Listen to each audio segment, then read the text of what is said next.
नमस्कार, मी अश्विनी. 12 ऑक्टोबर शनिवारचा दिवस आणि या दिवशी आहे दसरा. त्यालाच आपण विजयादशमी असं सुद्धा म्हणतो. वर्षातील 3.5 मुहूर्तांपैकी एक मुहूर्त म्हणजे विजयादशमी आणि ह्या दसऱ्याच्या रात्री काही उपाय केले जातात. या दिवशी केलेले उपाय हे अत्यंत प्रभावशाली असतात. या दिवशी आपट्याची पाने एकमेकांना दिली जातात कारण त्याचे विशेष असे एक वैशिष्ट्य आहे. आपट्याच्या पानात ईश्वरी शक्ती शोषून घेण्याची ताकद असते. ह्या आपट्याच्या पानात शिवतत्व तसेच श्रीराम तत्व देखील मोठ्या प्रमाणात दिसून येतं. म्हणून ही आपट्याची पानं आपण या दिवशी देवघरात अवश्य ठेवली पाहिजेत. तर या आपट्याच्या पानांचाच एक उपाय आजच्या व्हिडिओमध्ये आपण बघणार आहोत. हा एकच उपाय तुम्हाला वर्षभर पैशाची तंगी जाणून देणार नाही, पैसा कधीच कमी पडणार नाही. तर जी आपट्याची पाने आहेत त्या आपट्याच्या पानांची एक प्रचलित कथा आहे. प्राचीन काळात एक वर्तंतू नावाचे ऋषी होऊन गेले. तर ही कथा आपल्याला माहिती का असावी?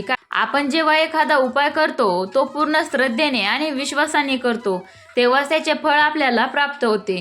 म्हणून आजच्या व्हिडिओमध्ये आपण या कथेबद्दल माहिती बघणार आहोत, जेणेकरून आपल्या मनात या उपायाबद्दल कोणताही किंतु राहणार नाही. वर्तंतू नावाच्या ऋषीकडे अनेक लोक विद्या मिळवण्यासाठी येत असत. त्यापैकीच त्यांचा एक शिष्य होता. त्याचे नाव होते कौस्तभ आणि त्याने 14 पेक्षा जास्त विद्या प्राप्त केल्या होत्या.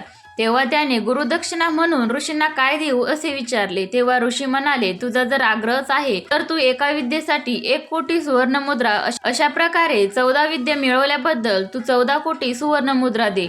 कौसाने खूप मेहनत घेतली होती त्या विद्या मिळवण्यासाठी आणि म्हणूनच त्याची परीक्षा पाहण्यासाठी ऋषींनी अशा प्रकारे मागणी केली होती. कौसाने खूप प्रयत्न केला ते मिळवण्याचा. तो शेवटी आपल्या राजाकडे गेला. राजाला त्याने सर्व हकीकत सांगितली. राजाने देखील नुकताच विश्वजित यज्ञ पार पाडला होता आणि त्या कारणामुळे राजाकडे सुद्धा तितक्या मुद्रा उपलब्ध नव्हत्या. म्हणून त्या राजाने 3 दिवसाची मुदत मागितली आणि त्याने थेट इंद्रलोकावर स्वारी करायचे ठरवले. ही गोष्ट इंद्राला समजताच इंद्र भयभीत झाले आणि ते ताबडतोब कुबेरदेवाकडे गेले आणि मग कुबेरदेवाने रघुराजाच्या राजवाड्यावर प्रचंड प्रमाणाचा सुवर्ण मुद्रांचा पाऊस पाडला. ह्या मुद्रा ह्या आपट्याच्या पानांच्या स्वरूपात होत्या. कौसाने कोणताही लोभ न बाळगता त्यातील केवळ जेवढ्या त्याला लागणार होत्या तेवढ्याच मुद्रा ऋषीमुनींना गुरुदक्षिणा म्हणून दिल्या. उरलेल्या मुद्राचा आता काय करावं म्हणून राजाला प्रश्न पडला. राजाने हा मुद्रा सामान्य जनतेला या सुवर्ण मुद्रा घेऊन जाण्यास सांगितले आणि तो दिवस होता विजयादशमीचा म्हणजे दसऱ्याचा. तेव्हापासून आपट्याची पाने या दिवशी एकमेकांना देण्याची प्रथा सुरू झाली.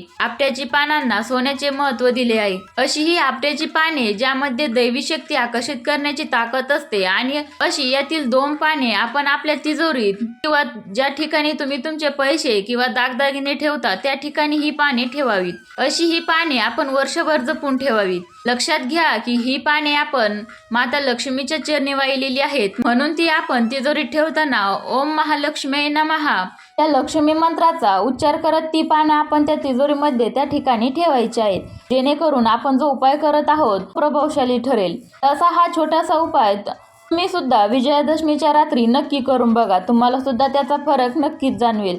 कशी वाटली माहिती हे मला कमेंट करून नक्की सांगा. व्हिडिओ आवडला असेल तर एक लाईक करा, शेअर करा आणि सोबतच चॅनलला सबस्क्राईब करा.